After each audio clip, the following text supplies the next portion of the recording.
Hello दोस्तों, स्वागत है आप सभी का आज के इस नए वीडियो में। सो फ्रेंड्स, आज के इस वीडियो में आप लोगों को कक्षा 10 हिंदी के अर्धवार्षिक परीक्षा का मॉडल पेपर 2025-26 का बताने वाला हूं। अर्थात ये मॉडल पेपर 2025 और 26 वाले स्टूडेंट के लिए अत्यंत महत्वपूर्ण है।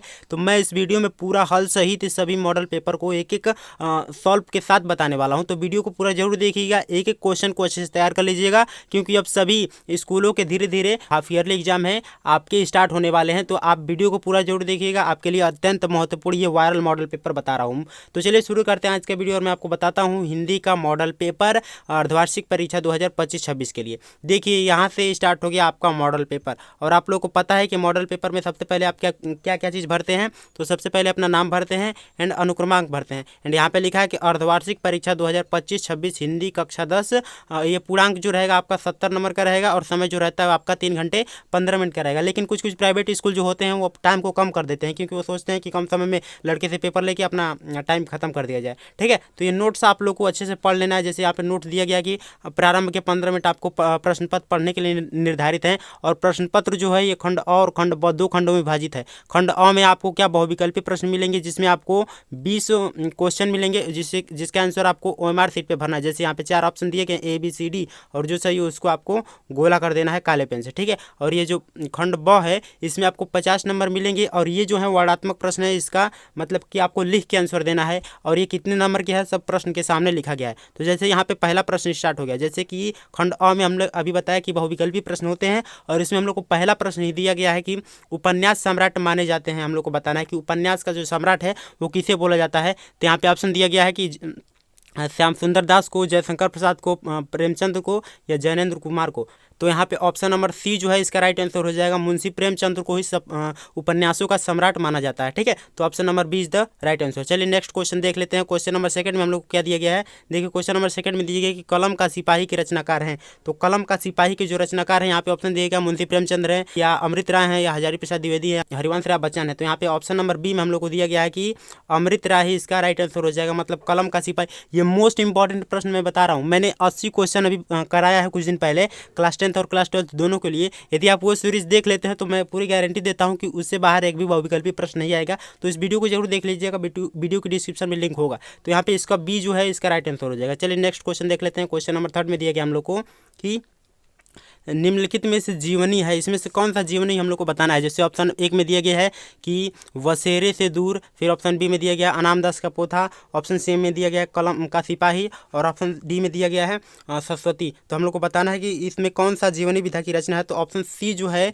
कलम का सिपाही इसका राइट आंसर हो जाएगा। कलम का सिपाही किसकी रचना है, तो अमृत राय की रचना है एंड ये जीवनी विधा की रचना है। आप लोग याद कर लीजिएगा, जैसे इसमें अमृत राय की रचना थी और इसमें जीवनी विधा की रचना थी। तो विधा के साथ साथ उसकी रचनाकार का भी नाम याद करना अत्यंत महत्वपूर्ण है। चलिए नेक्स्ट क्वेश्चन देख लेते हैं। क्वेश्चन नंबर 4 में दिया गया कि त्यागपत्र के लेखक कौन है। जो त्यागपत्र रचना है इसके लेखक कौन है। तो ऑप्शन नंबर 1 में दिया गया जैनेन्द्र कुमार, ऑप्शन बी में मुंशी प्रेमचंद, ऑप्शन सी में जयशंकर प्रसाद और ऑप्शन डी में अमृत लाल नागर। तो ऑप्शन एक में ही हम लोग को सही आंसर लग गया है पहले से, जैनेन्द्र कुमार इसका राइट आंसर हो जाएगा। चलिए नेक्स्ट क्वेश्चन देखते हैं। क्वेश्चन नंबर 5, और क्वेश्चन नंबर 5 में हम लोग को दिए गए कि रामचंद्र शुक्ल की रचना है। इसमें से कौन सी रामचंद्र शुक्ल की कहानी है। रचना तो है 2-3 रचना है, लेकिन इसमें से कौन सी कहानी हम लोग को बताना है। तो यहाँ पे ऑप्शन दिया गया इसके उसने कहा था, ऑप्शन बी में दिया गया कि धुलाई वाली, ऑप्शन सी में दिया गया कि 11 वर्ष का समय, ऑप्शन डी में दिया गया कि इंदुमती। तो ऑप्शन एक में हम लोग को दिया गया उसने कहा था जो रामचंद्र शुक्ल की ये कहानी विधा की रचना है। ठीक है, तो ऑप्शन ए इसका राइट आंसर हो जाएगा। नेक्स्ट क्वेश्चन देखते हैं। क्वेश्चन नंबर 6 में दिया गया है कि कविवर बिहारी लाल की प्रमुख रचना कौन से हम लोग को बताना है। देखिए, इसका ऑप्शन दिया गया कि गंगा लहरी, बिहारी सतसई या रश्मिमांसा या वैदेही वनवास। तो ऑप्शन नंबर बी जो है सतसई, बिहारी सतसई इसका राइट आंसर हो जाएगा। ठीक है, तो बिहारी लाल की प्रमुख रचना कौन सी है, बिहारी सतसई रचना है। चलिए नेक्स्ट क्वेश्चन, क्वेश्चन नंबर 7 में देख लेते हैं हम लोग। देखिए, क्वेश्चन नंबर 7 में दिया गया कि केशव किस काल के कवि हैं। जो केशव दास जी थे वो किस काल के कवि हम लोग को बताना है। आदिकाल के, भक्ति काल के, रीति काल के, आधुनिक काल के। तो केशव दास जी थे वो आदिकाल के रचनाकार रचनाकार थे। ठीक है, नेक्स्ट क्वेश्चन देखते हैं। क्वेश्चन नंबर 8 में भरत भारती के रचनाकार कौन है? मैथिली शरण गुप्त है, भारतेंदु हरिश्चंद्र या सूरदास जी हैं या माखनलाल चतुर्वेदी जी हैं? तो ऑप्शन नंबर 1 में हम लोग को दिया गया कि भरत भारती के रचनाकार कौन है? मैथिली शरण गुप्त जी हैं। तो ठीक है, ऑप्शन ए इसका राइट आंसर हो जाएगा। देखिए यहाँ से खत्म हो गया आपके 8 क्वेश्चन। चलिए नेक्स्ट क्वेश्चन नंबर 9 में हम लोग देख लेते हैं।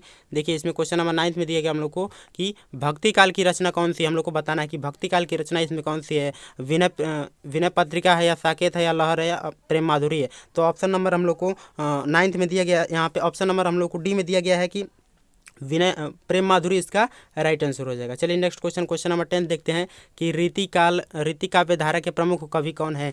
तो रीति काव्य धारा के प्रमुख कवि बिहारी लाल जी हैं। चलिए मतलब क्वेश्चन पढ़ के उसके आंसर मैं आपको बता रहा हूँ। नेक्स्ट क्वेश्चन देखते हैं। क्वेश्चन नंबर 11 में दिया गया कि हम लोगों को कि ब्रज में विहरी लोग विखारे में कौन सा रस हम लोग को बताना है। तो ऑप्शन नंबर 1 में ही दिया गया करुण रस, इसका राइट आंसर हो जाएगा। ठीक है, मतलब कि 11 नंबर आंसर का ऑप्शन ए इसका राइट आंसर हो जाएगा। नेक्स्ट क्वेश्चन नंबर 12 में देखते हैं कि ज्यों अखियन सब देखी आँख न देखी जाए में कौन सा अलंकार हम लोग को बताना है? उपमा अलंकार, रूपक अलंकार, श्लेष अलंकार या उत्प्रेक्षा अलंकार? तो ऑप्शन नंबर सी में हम लोग को दिया गया श्लेष अलंकार, इसका राइट आंसर हो जाएगा। नेक्स्ट क्वेश्चन दिया गया है क्वेश्चन नंबर 13 में। देखिए क्वेश्चन नंबर 13 में दिया गया कि सोरठा छंद के पहले और तीसरे चरण में कितनी मात्राएं होती हैं हम लोग को बताना है।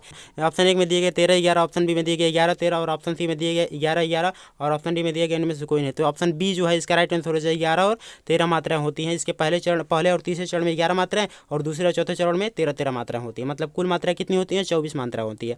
चलिए नेक्स्ट क्वेश्चन नंबर 14 देख लेते हैं कि सुगंध शब्द में उपयुक्त उपसर्ग कौन सा? उपसर्ग का सीधा सा मतलब होता है आगे, मतलब कि जो शब्द के कहाँ लगा हो आगे लगा हो। उपसर्ग का मतलब आगे, यहाँ पे आगे है। और प्रत्यय का मतलब क्या होता है? पीछे। तो जो पीछे लगा होता है उसे प्रत्यय बोलते हैं, जो आगे लगा होता है उसे आगे बोलते हैं। तो आगे क्या लगा है? सु लगा है। तो ऑप्शन नंबर जो फर्स्ट में दिया गया सु, इसका राइट आंसर हो जाएगा। ठीक है, चलिए नेक्स्ट क्वेश्चन। अब उपसर्ग और प्रत्यय तो भूलेंगे नहीं। नेक्स्ट क्वेश्चन देख लेते हैं। क्वेश्चन नंबर 15 में देखिए इसमें दिया गया क्वेश्चन नंबर 15 में कि नवरत्न में समास है। नवरत्न में कौन सा समास है हम लोग को बताना है? कर्मधारय समास या द्विगु समास या तत्पुरुष समास या बहुब्रीहि समास?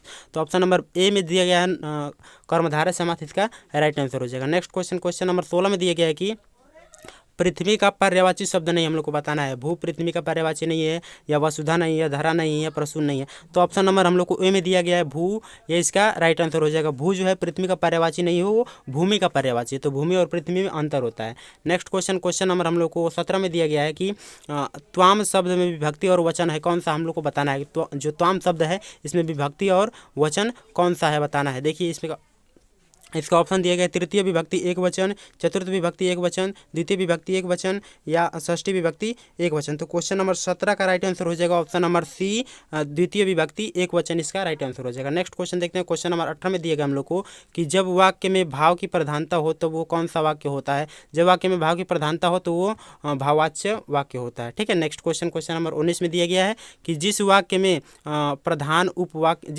एक प्रधान उपवाक्य और अन्य आश्रित उपवाक्य हों उसे हम लोग कौन सा वाक्य बोलते हैं। जैसे यहाँ पे ऑप्शन दिया गया है सरल वाक्य या मिश्रित वाक्य या संयुक्त वाक्य या कुटिल वाक्य। तो ऑप्शन नंबर बी में जो दिया गया है मिश्र वाक्य, इसका राइट आंसर हो जाएगा। नेक्स्ट क्वेश्चन नंबर 20 और इसका लास्ट MCQ दिया गया है कि अहसम हस धातु के किस लकार का है, और जो अहसम है वो हस धातु के किस लकार का है। लट लकार है या लट लकार है या लोट लकार है या लिट लकार। तो यहाँ पे लट लकार दिया गया, ऑप्शन ए इसका राइट आंसर हो जाएगा। तो आपके यहाँ से खत्म हो गए 20 बहुविकल्पीय प्रश्न जो आपके एग्जाम के लिए अत्यंत महत्वपूर्ण थे। तो अब चलिए देखते हैं नेक्स्ट आपका जो डिस्क्रिप्टिव पैराग्राफ होता है, मतलब वर्णनात्मक प्रश्न जो होते हैं, इसमें कौन कौन से या किस टाइप के प्रश्न पूछे जाते हैं। जैसे यहाँ पे हम लोग को पहला ही दिया गया कि निम्नलिखित गद्यांशों पर आधारित प्रश्नों के उत्तर दीजिए। देखिए सिंपल सा एक प्रश्न पूछा जाता है आप लोगों से। जैसे यहाँ पे इतना बड़ा पैराग्राफ दिया गया है, लेकिन आपसे पूछा जाएगा केवल 3 प्रश्न, और तीनों प्रश्न का आपको सही सही जवाब देना है, जिसके मिलेंगे आपको 6 नंबर। जैसे यहाँ पे दिया गया है कि हम लोगों को इतना बड़ा कि निम्नलिखित गद्यांशों पर आधारित प्रश्नों के उत्तर दीजिए। आपको ये गद्यांश पढ़ना है और यहाँ पे नीचे जो प्रश्न लिखे गए, पहला प्रश्न है कि उपयुक्त गद्यांशों का संदर्भ लिखिए। और संदर्भ किस प्रकार से लिखा जाता है, मैं जस्ट इस वीडियो के 2 दिन बाद या 3 दिन बाद मैं आपको एक ऐसी वीडियो पोस्ट करूंगा जिसमें आपको बताऊंगा कि संदर्भ प्रसंग व्याख्या किस प्रकार से लिखा जाता है। नेक्स्ट क्वेश्चन है कि रेखांकित अंशों की व्याख्या, और इतना बड़ा पैराग्राफ दिया गया है, लेकिन इसमें जहाँ पर रेखा है कि भाग्य चूल्हा तुड़, जहाँ पर रेखा किया गया है केवल हम लोग को इसी का ही क्या लिखना है, व्याख्या लिखना है। और यहाँ पे क्वेश्चन नंबर 3 में दिया गया है कि धर्मचक्र कहाँ स्थित है, हम लोग को बताना है। तो ये 2 नंबर के क्वेश्चन है, मतलब कि आप 3 क्वेश्चन कर लीजिएगा, आपको 6 नंबर मिल जाएंगे। और ज़्यादा बड़ा क्वेश्चन नहीं होता है, बस एक पेज में ही तीनों क्वेश्चन एडजस्ट हो जाते हैं। मैंने सॉल्व किया है, आपको बता दूंगा एक एक करके। अथवा करके भी देता है, यदि आपको पहला वाला आ रहा है तो पहला वाला कर लीजिए, वरना आप दूसरा वाला भी कर सकते हैं। इसमें भी 3 प्रश्न दिए जाएंगे। देखिए 2 प्रश्न आपको गद्यांश, 3 प्रश्न आपको गद्यांश के लिए मिलेंगे एंड 3 प्रश्न आपको पद्यांश के लिए मिलेंगे। तो ऊपर गद्यांश था और नीचे पढ़ रहे हैं पद्यांश। देखिए इसमें हम लोग को क्या दिया गया है कि निम्नलिखित, यहाँ पे निम्नलिखित पद्यांशों पर आधारित प्रश्नों के उत्तर दीजिए। जैसे ऊपर गद्यांश था, ऊपर पढ़ के जिस प्रकार से देना था उसी प्रकार से हम लोग को नीचे भी देना है। जैसे यहाँ पे एक रेखांकित अंश दिया गया है, मतलब कि 3 प्रश्न इसमें पूछे जाएंगे। जैसे कि उपयुक्त पद्यांश का संदर्भ लिखना है। कि फिर दिया गया नेक्स्ट क्वेश्चन है कि पूर्व ते कौन निकली, ये हम लोग को बताना है। और उसके बाद से ऑप्शन नंबर 3 में दिया गया है कि रेखांकित अंशों की व्याख्या कीजिए। हम लोग को रेखांकित अंशों की व्याख्या करना है, बस आपको 6 नंबर मिल जाएंगे। सिंपल सा क्वेश्चन होता है, आपको केवल आराम से पढ़ के लिखना होता है। आप इसी का बना के लिख देंगे, आपको 6 नंबर मिल जाएंगे, पक्का बता रहा हूँ। और जब मैं सॉल्व कराऊंगा पूरा मॉडल पेपर 1-1 घंटे या 30-40 मिनट में, तो मैं आपको पूरा बताऊंगा कि किस प्रकार से आप अपने बोर्ड एग्जाम में कॉपी लिखेंगे। ठीक है, इसमें भी अथवा करके देता है, जैसे उसमें अथवा करके दिया है सेम इसमें भी अथवा करके देता है। तो आपको केवल एक ही लिखना है, दोनों को नहीं लिखना है। ठीक है, 6 नंबर का केवल एक ही लिख लेना है। एंड उसके बाद से अब आ गया संस्कृत में। संस्कृत में भी गद्यांश आता है और इसमें भी पद्यांश आता है। तो इसका जो गद्यांश होता है वो 5 नंबर का रहता है और पद्यांश भी 5 नंबर का रहता है। इसमें भी आपको 2 दिए जाएंगे, मतलब कि इसमें भी आपको 2 ऑप्शन दिए जाते हैं, केवल एक ही का आपको लिखना है। जैसे कि इसको पढ़ के और आपको केवल संदर्भ लिखना है। एंड इसका जैसे यहाँ पे दिए गए ना कि निम्नलिखित गद्यांशों में से किसी एक का संदर्भ और हिंदी में अनुवाद कीजिए। तो केवल आपको एक ही लिखना है इन दोनों में से। ठीक है, तो ये हो गया आपका क्या बोलते हैं कि संदर्भ, मतलब कि गद्यांश, संस्कृत गद्यांश। अब आते हैं संस्कृत पद्यांश पे। जैसे ऊपर दिया गया था उसी तरह नीचे दिया गया है संस्कृत श्लोक। पद्यांश बोल सकते हैं, ऐसे श्लोक बोल सकते हैं, मतलब इसको श्लोक बोलते हैं। हिंदी में पद्यांश होता है और संस्कृत में श्लोक होता है। जैसे दिया गया कि निम्नलिखित अधोलिखित श्लोकों में से किसी एक श्लोक का संदर्भ सहित व्याख्या कीजिए। संदर्भ लिखना है एंड व्याख्या भी करना है। जैसे यहाँ पे पहला दिया गया है एंड यहाँ पे दूसरा दिया गया है, किसी एक पर हम लोग को व्याख्या लिखना है, बस आपको आंसर मिल जाएंगे।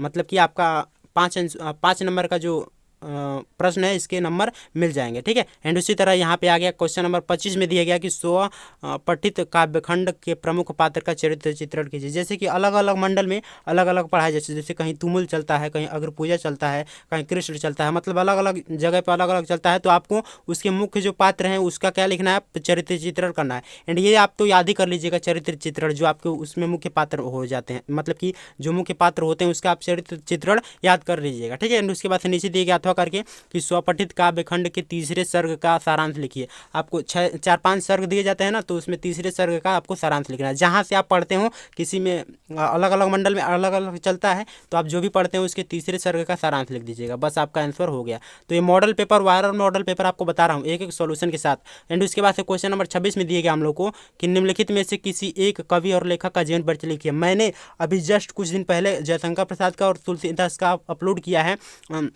जीवन परिचय, आप उसे तैयार कर लीजिएगा, एकदम पक्का आपके एग्जाम में पूछा जाएगा। जैसे यहाँ पे आचार्य रामचंद्र शुक्ल का दिया गया है, जयशंकर प्रसाद का और डॉक्टर राजेंद्र प्रसाद का। तो जयशंकर प्रसाद का आप लिख देंगे, 5 नंबर आपको फुल मार्क्स मिल जाएगा। मैंने उसमें लिखने का तरीका भी बताया कि आपको किस प्रकार से अपने बोर्ड एग्जाम में लिखना है।